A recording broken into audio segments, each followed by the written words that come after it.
All right, you heard it right there. I want to bring in Congressman Adam Schiff. Congressman, when we talk about technology, you've talked about the possibility of hooking up the black box to some kind of a cloud system so that information can be accessed immediately. Tell us about that. Is that actually happening, or is that still kind of in the experimental phase? No, the technology already exists. The only question is how long will it take to implement? And as Tom Costello was pointing out, even though we're close to, we hope, where this debris field is, it still may be very difficult to find that black box. A lot will depend on where it's located, and the clock is ticking. If we can't find it, we may never know exactly what happened to this aircraft, and that would not only be damaging, I think, to the families who want closure, but also if there was a mechanical problem in the plane, we would want to know that information so we can take steps with other planes of that model. So the real to it, the technology exists, and I think we ought to move, I hope, quickly in that direction. It doesn't mean we necessarily have to transmit all of the data from the recorders, but critical data, or critical data when a plane deviates from its intended path or there's some other triggering event. We have the technology to do it. The question is, do we have the will to actually implement those changes? Well, you're a lawmaker. Are you going to be pushing for something like this? I certainly will, and I think what may be going on here today is, having some experience with this in the intelligence field.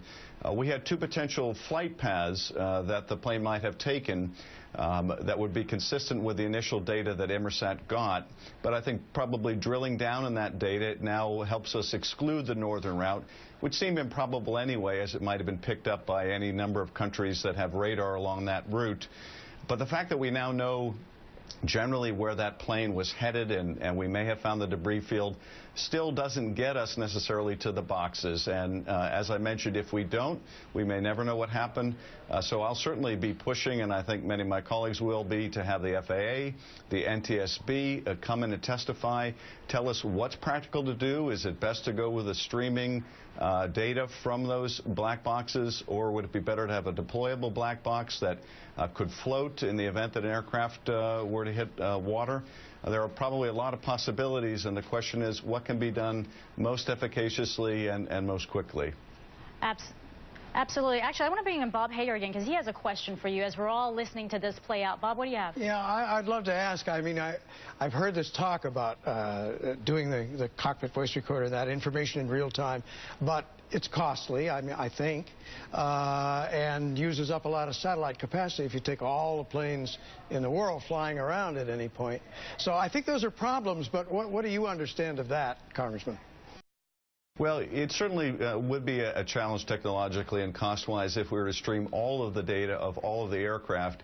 But you could easily limit that to only streaming certain data, vital data in terms of what may be going on technologically with the plane.